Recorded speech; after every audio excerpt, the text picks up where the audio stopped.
ታሪካችን የሚጀምረው ሪያ የተባለች አንዲት ሴት ከአንድ ወንድ ፊት ለፊት ቆማ ስንመለከት ሲሆን ቆይ ከዛ በፊት አሁን ላይ 600 ሰብስክራይበር አለን። እቅዳችን በዚህ 90 ቀን ውስጥ 100,000 ሰብስክራይበር ለመግባት ነው። አንችልም? እንችላለን። ሰብስክራይብ አድርጉ።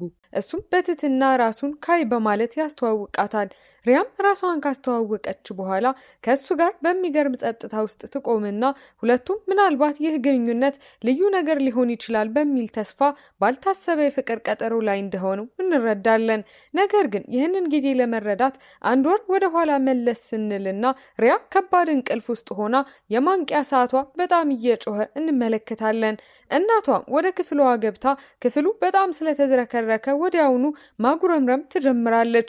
ልብሶችና ቆሻሻዎች በየቦታው ተበትነው ስናይ ሪያ የደከማትና በስራ የተጠመደች ሴት እንጂ ፍጹም ልዕልት እንዳልሆነች እንረዳለን። ከጥቂት ጊዜ በኋላ የሪያ እናት የኢንሹራንስ ደላላ እንደሆነች እንረዳና ለደንበኞቿ የሌላቸውን ገንዘብ እንዳያወጡ በቅንነት ስትመክር እናያለን።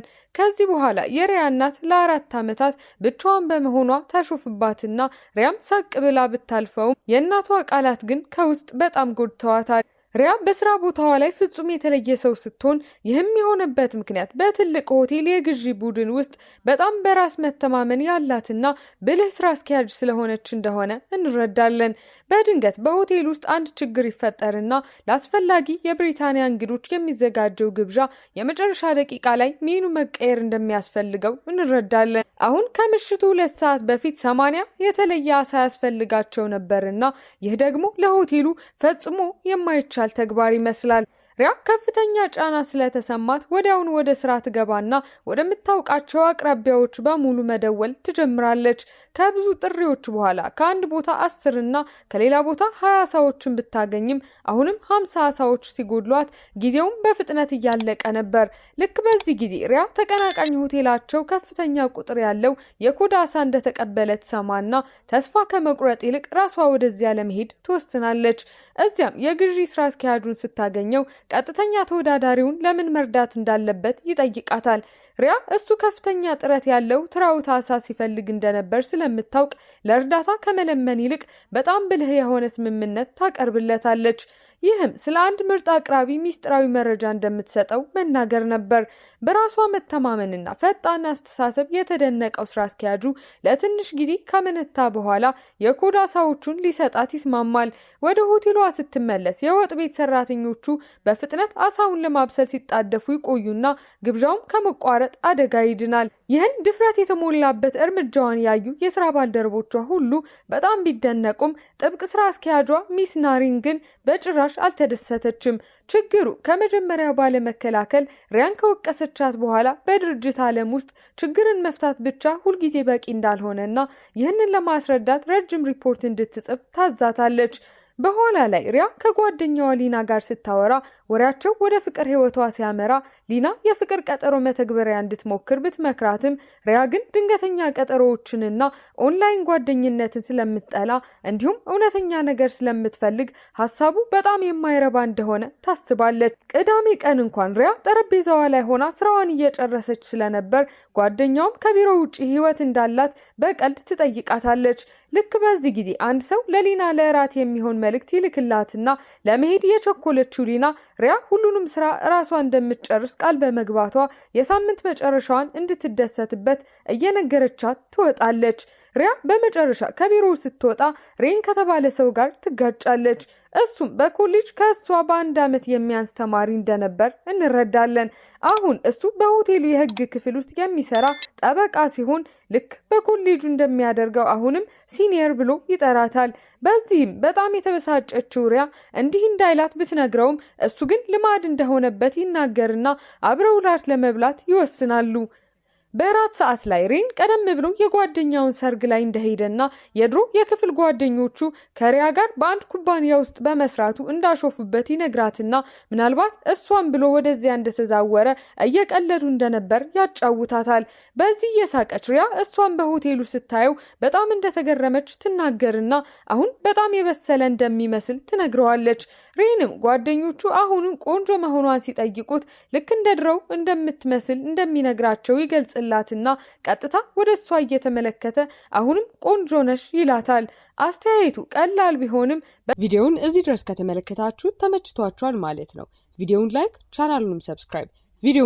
ቻናሉንም ሰብስክራይብ ማድረግ እንዳይረሳ እንላለን። ወደ ታሪካችን በጣም ልባዊ ስሜት ያለው በመሆኑ በመካከላቸው ያለው ሁኔታ ሞቅ ያለና የተለመደ ይሆናል።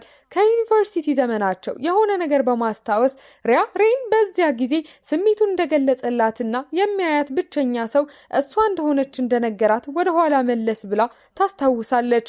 በዚህ ጊዜ ሪያ ህይወቷ በጣም አስቸጋሪ ስለነበርና ለመኖር ስትል በማጥናትና በመስራት ብቻ የተጠመደች ስለነበረች ጥያቄውን አልተቀበለችውም ነበር። ፍቅር ልትሸከመው የማትችለውን የቅንጦት ነገር ሆኖ ስለተሰማት ዝግጁ እንዳልሆነች ትነግረውና አሁን ከዓመታት በኋላ ከፊት ለፊቱ ተቀምጣ ነገሮች እንዴት እንደተለወጡ እየተገረመች ሳለ እሱ በጥንቃቄ የምታገኘውን ሰው ካለ ሲጠይቃት እንደሌለ ትመልስለታለች።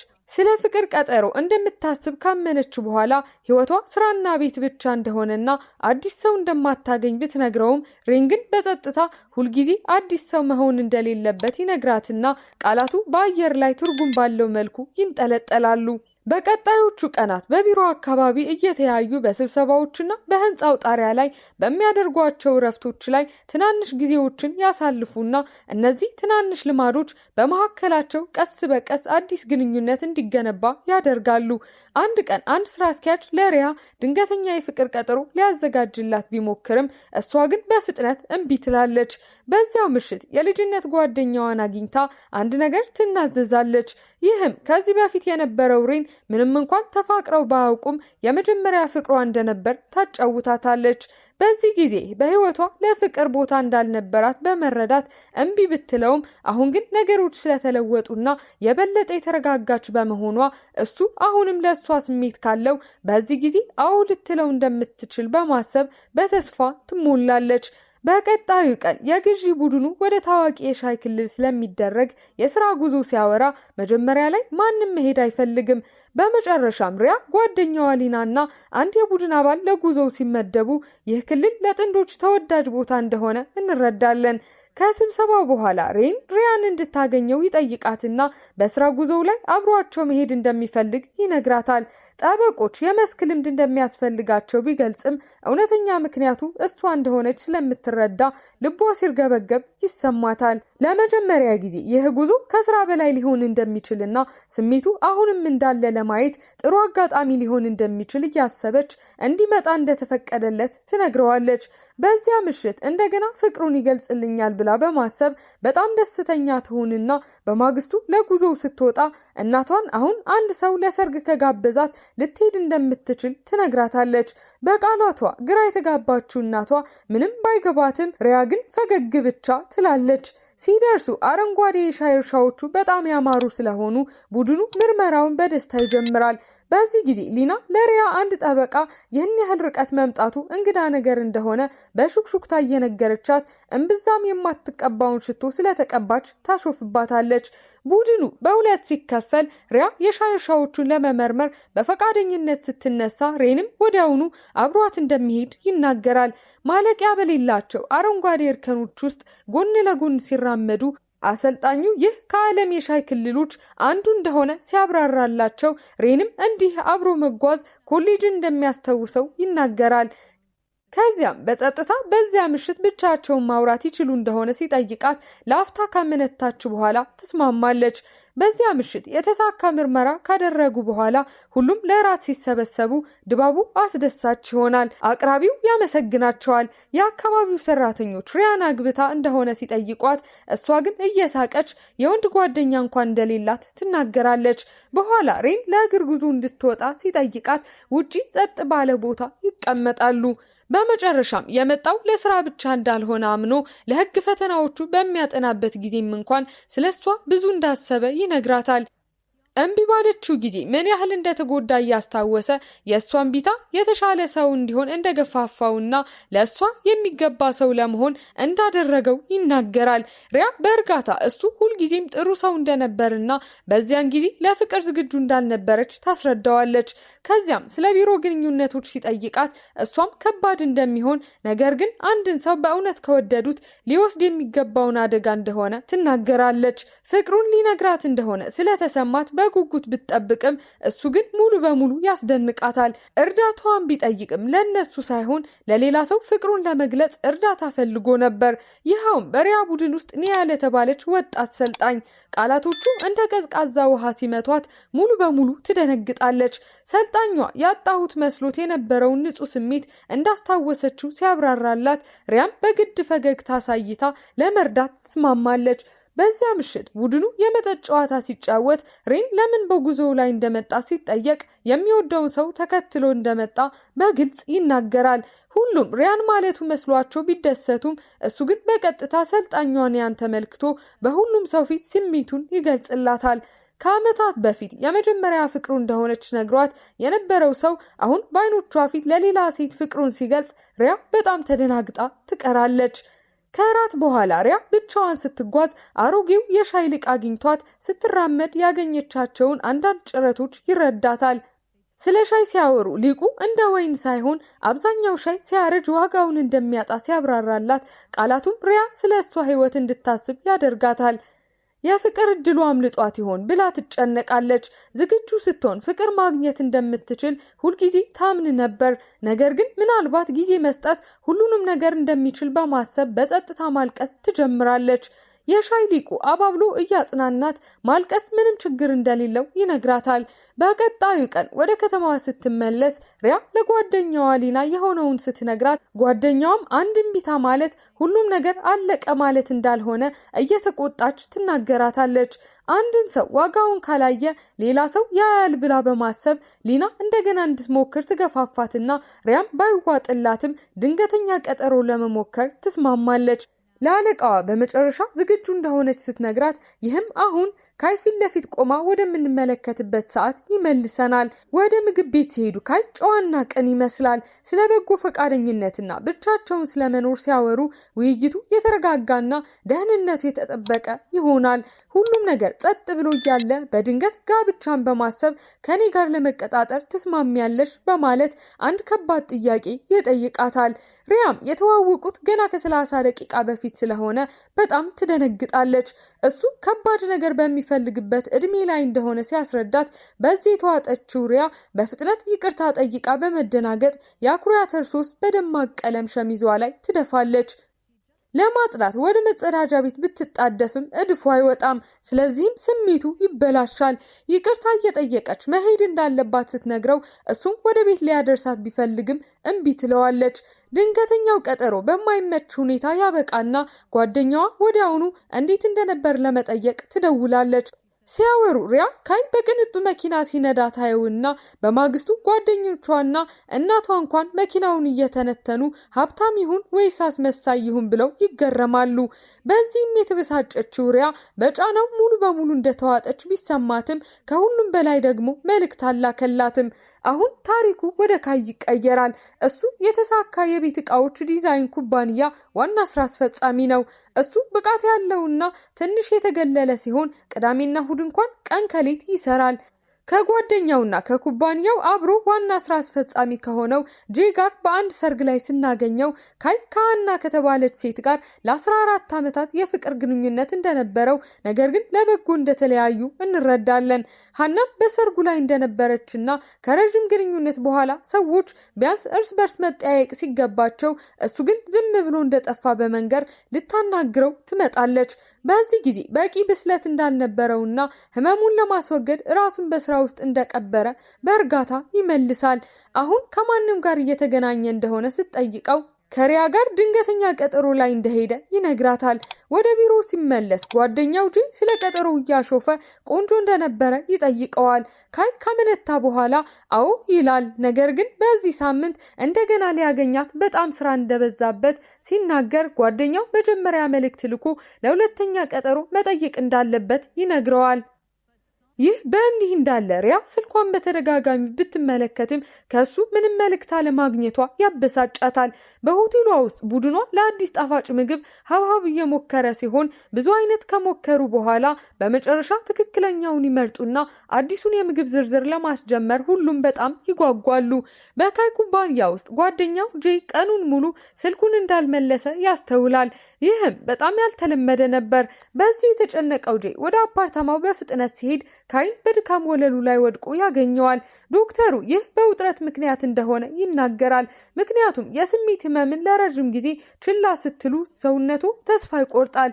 ጄ የአደጋ ጊዜ ተጠሪ ሳይኖረው ብቻውን ስለሚኖር ቢወቅሰውም ካይ ግን አሁንም በስራ ጉዞው ላይ መሄድ እንደሚችል ይናገራል። ይህ በእንዲህ እንዳለ ሪያ ከስራ ባልደረቦቿ ጋር ውጪ ስትሆን ስራ አስኪያጇ ስለ ድንገተኛው ቀጠሮዋ እያሾፈች መልእክቱን እየጠበቀች እንደሆነ ትጠይቃታለች። ስራ አስኪያጇ ከዚያም ፍጹም የሆነ ሰው ልታስተዋውቃት እንደምትችል ትነግራትና ከፍተኛ ደሞዝ ያለውና መጥፎ ልማድ የሌለው መሐንዲስ እንደሆነ ታስረዳታለች። ነገር ግን ሪያ ለካይ ትንሽ ረዘም ላለ ጊዜ መጠበቅ ስለምትፈልግ ታመነታለች። ስትወጣ በድንገት ከእሱ ጋር ትገናኛለች። እሱ ታሞ ይመስላል። ጠጥቶ እንደሆነ ብትጠይቀውም ወደ አየር ማረፊያ እየሄደ ስለሆነ እንዳልጠጣ ይነግራታል። የማይመች ጸጥታ ሲፈጠር ሪያ ድፍረቷን ትሰበስብና ሌላ ድንገተኛ ቀጠሮ ሄደሃል ብላ ትጠይቀዋለች። እሱም እንዳልሄደ ይናገራል። ከዚያም ሌላ ቅናሽ እንደቀረበላት ትነግረውና መሄድ የለብኝም ብላ ትጠይቀዋለች። እሱም ቆም ብሎ በእርጋታ ይህ የኔ ውሳኔ አይደለም፣ መሄድ ከፈለግሽ መሄድ አለብሽ ይላታል።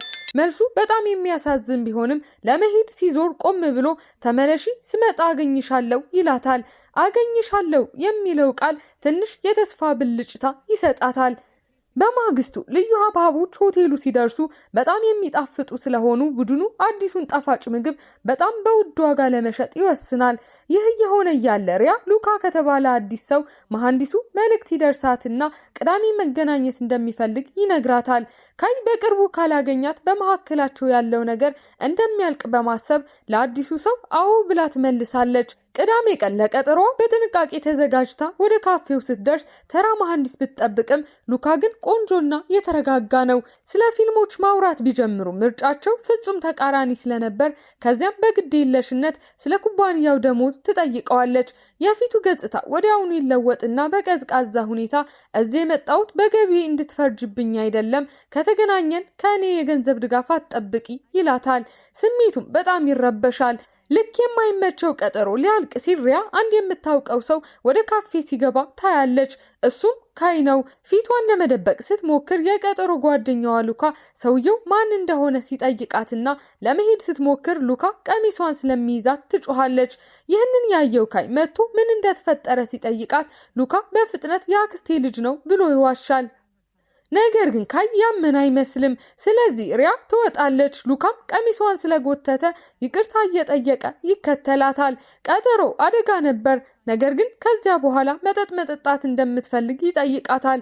ወደ አንድ ትንሽ መጠጥ ቤት ሄደው መጠጣት ይጀምሩና ውጥረቱ ቀስ በቀስ እርስ በእርስ ሲቀልዱ ይጠፋል። ለምን ድንገተኛ ቀጠሮ ላይ እንደመጣ ስትጠይቀው ጥሩ ሰው ማግኘት ስለፈለገ እንደሆነ ይነግራታል። ስለዚህም እሷም ታዲያ ለምን እኔ አይደለሁም ብላ ትጠይቀዋለች።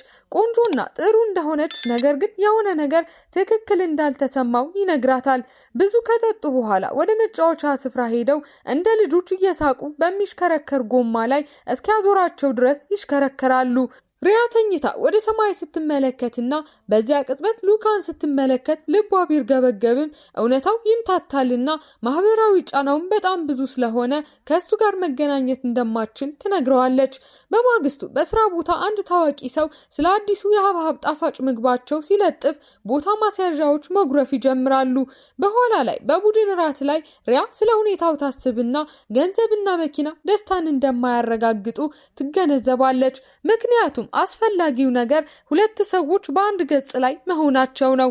ብዙም ሳይቆይ የሪያ ስልክ ከተለያዩ ወንዶች በሚመጡ መልእክቶች ሲሞላ ጓደኞቿ አንድ ሰው እንድታገኝ ለመርዳት ቁጥሯን ሲሰጡ እንደነበር ትረዳለች።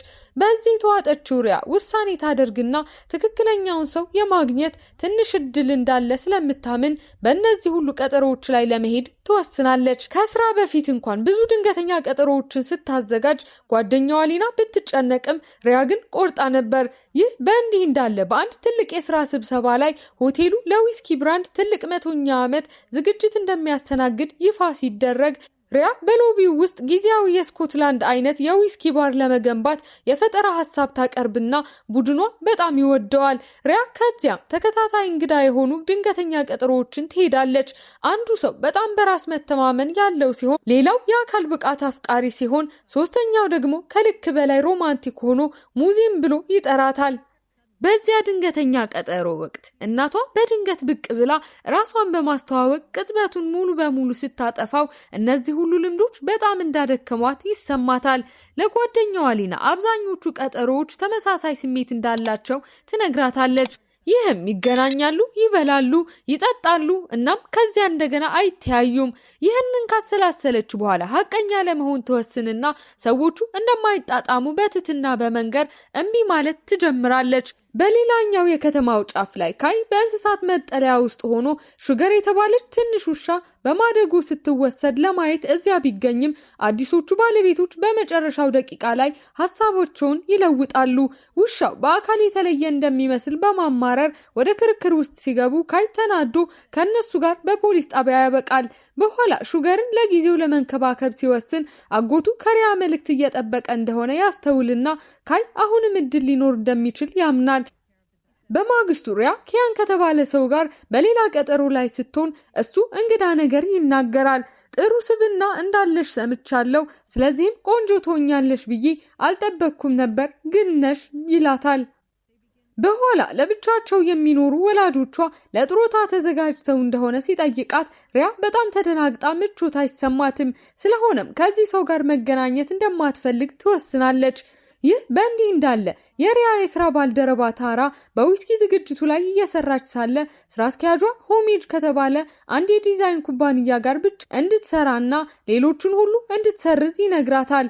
ከሆሜጅ የመጣ ተወካይ ምርጥ ገለጻ ቢያቀርብም በኋላ ሪያ ስለሰረዙት ሌላ ኩባንያ ስትጠይቅ ታራ ኩባንያው በውስጥ ችግሮች ምክንያት ራሱ እንደወጣ በመዋሸት ትናገራለች። በዚያ ምሽት ኪያን እንደገና ለሪያ ይደውልና እሷ ስለ ወላጆቿ ጥሮታ የጠየቀውን ጥያቄ በቀጥታ በምትጠይቅበት የወይን ባር ውስጥ ይገናኛሉ። ሲያወሩ አንድ የምታውቀው ፊት ታያለች። እሱም ከሁለተኛው ድንገተኛ ቀጠሮዋ የመጣው ሉካ ነው። መንታ እንዳለው ብትጠይቀውም እንደሌለው ይናገርና እሷን አውቋት በሌላ ድንገተኛ ቀጠሮ ላይ በመሆኗ ያሾፍባታል። ሁኔታውም በጣም የማይመች ይሆናል። ኪያን ወደ መጸዳጃ ቤት ሲሄድ ሉካ በስልክ ላይ ስለ ሪያ መጥፎ ነገሮችን ሲናገር ይሰማዋል። ይህም ሉካን በጣም ያናድደዋል። ሪያና ኪያን ከባሩ ሲወጡ ሉካ ሆን ብሎ ከኪያን ጋር ክርክር በመጀመር የተዝረከረከ ትዕይንት ይፈጥራል። በመጨረሻም ኪያን በንዴት ሲሄድ ሪያ ግራ ተጋብታ ሉካን ለምን ጣልቃ እንደገባ ትጠይቀዋለች። እሱም ምቾት እንዳልተሰማት ስላሰበ እንደሆነ ይናገራል። በድርጊቱ የተበሳጨችው እሷ ብትቆጣም እሱ ግን ዝም ብሎ ይስቅና ፍቅርን በጣም እንደምትፈልግ ያሾፍባታል። ከዚያም በመጨረሻ እውነቱን ይነግራትና እሱ የ29 ዓመት ተዋናይ እንደሆነና የሄደበት ድንገተኛ ቀጠሮ እንኳን ለሱ እንዳልሆነ ምክንያቱም በግል ምክንያት የሌላ ሰው መስሎ እንደመጣ ያብራራላታል። የመታወቂያ ካርዱን በማሳየት እውነተኛ ማንነቱን እንድታውቅ ይፈልጋልና ትርኢቱን እንድትመለከት ይጋብዛታል። በማግስቱ ሪያ ከድንገተኛ ቀጠሮች እረፍት ለመውሰድ ትወስንና የስራ ባልደረቦቿን ለድጋፋቸው ወደ ሳሎን በመውሰድ ታመሰግናቸዋለች። ከረጅም ጊዜ በኋላ ለመጀመሪያ ጊዜ ዘና ያለችና ደስተኛ ትመስላለች። ነገር ግን ሰላሙ ብዙም አይቆይም። በስራ ቦታ ከባድ ችግር ይፈጠራል። ምክንያቱም ለዊስኪ ዝግጅቱ የተዘጋጀው ዲዛይን ከሌላ ኩባንያ የተገለበጠ ሲሆን ሆቴሉ በስርቆት ከተከሰሰ ስሙ ይበላሻል። በአስቸኳይ ስብሰባ ወቅት የስራ ባልደረባዋ ቪና ስራ አስኪያጃቸው ስለነገራት ከሌላው የዲዛይን ኩባንያ ጋር ስብሰባው እንደሰረዘችና የተገለበጠው ዲዛይን ከሰረዙት ተመሳሳይ ኩባንያ ሆም ከተባለ ኩባንያ እንደሆነ ትናዘዛለች። የመጀመሪያው ዲዛይነር በጣም መናደድ እንዳለበት የተረዳችው ሪያ ችግሩን ራሷ ለማስተካከል ትወስንና የሆም ዲዛይን ዋና ስራ አስፈጻሚን ትደውላለች። ስሙ ጄ ሲሆን የካይ የቅርብ ጓደኛና አብሮ ዋና ስራ አስፈጻሚ ነው። እናም እሱ ተናዶ የሆቴሉ አዲስ ዲዛይን ምን ያህል አስደናቂ መሆን እንዳለበት በስላቅ ይጠይቃል። ሪያ ከልብ ይቅርታ ጠይቃ ለመገናኘት ብትጠይቅም እሱ ግን እምቢ ይላል። በቀልድ መልክ ለጉዞ እየሄደ እንደሆነና ማውራት ከፈለገች እዚያ ልታገኘው እንደምትችል ይነግራትና ስልኩን ይዘጋል። ስህተቷን ለማስተካከል የቆረጠችው ሪያ እሱን ለማግኘት ትጓዝና እሱን ስትፈልግ አንድ የምታውቀው ፊት ታያለች። እሱም ካይ ነው። እሷን እዚያ በማየቱ የተደናገጠው ካይ በጣም ይገረማል። ከዚያም ጄ ከልጁ ጋር ብቅ ይላል። በዚያ ቅጽበት ሪያ በመጨረሻ ካይ የሆም ኩባንያ ዋና ስራ አስፈጻሚ እንደሆነ ትረዳለች። ድፍረቷን ሰብስባ ሪያ ስለ ዲዛይኑ ክስተት ይቅርታ ስትጠይቅ ጄ በመጨረሻ ይቅርታዋን ይቀበላል።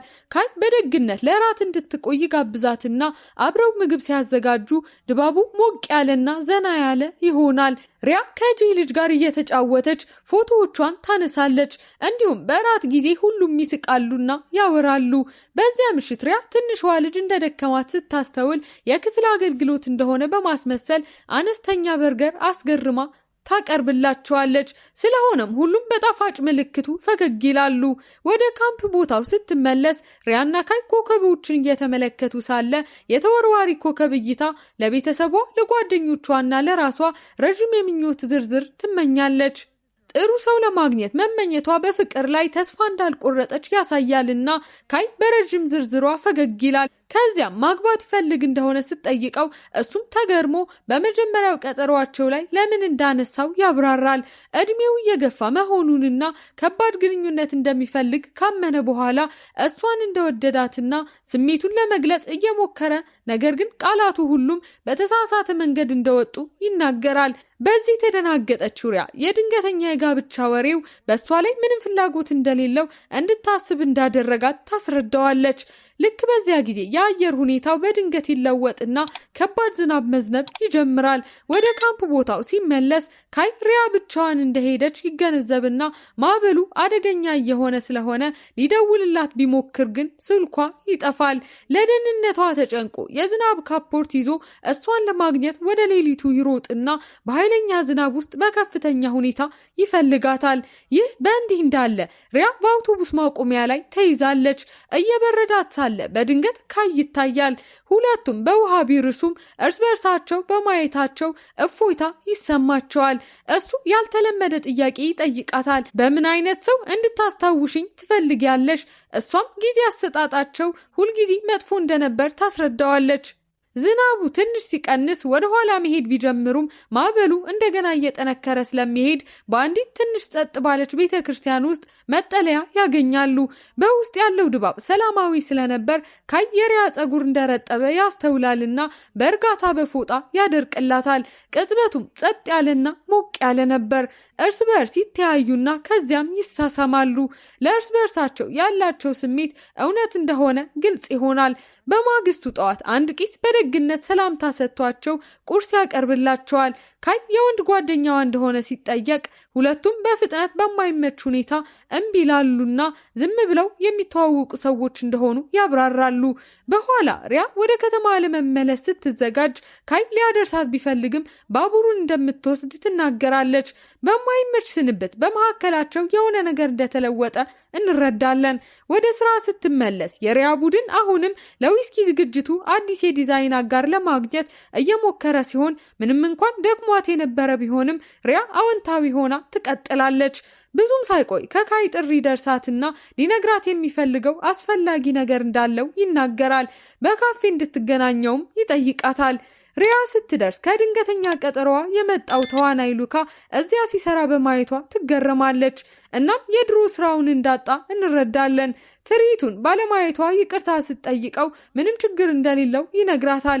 ልክ በዚህ ጊዜ ካይ ይመጣና ለሉካ የአክስቴ ልጅ ብሎ ሰላምታ ይሰጠዋል። ከዚያም ተቀምጦ በቀጥታ ሪያን ይመለከትና ስለሷ ሲያስብ ስለነበር ባለፈው ምሽት መተኛት እንዳልቻለ ያምናል። በተለይ ስለ አንድ ቅጽበት ሲያስብ እንደነበርና እሷን እየተመለከተ በቀጥታ ትላንት የተሳሳምንበትን ይላታል። ሪያ እንዲህ በግልጽ በመናገሩ በጣም ብደነግጥም ሉካ ደግሞ አይኖቹ ባለማመን እየሰፉ የበለጠ ይገረምና የፊልሙ የመጀመሪያ ክፍል በዚህ ያበቃል።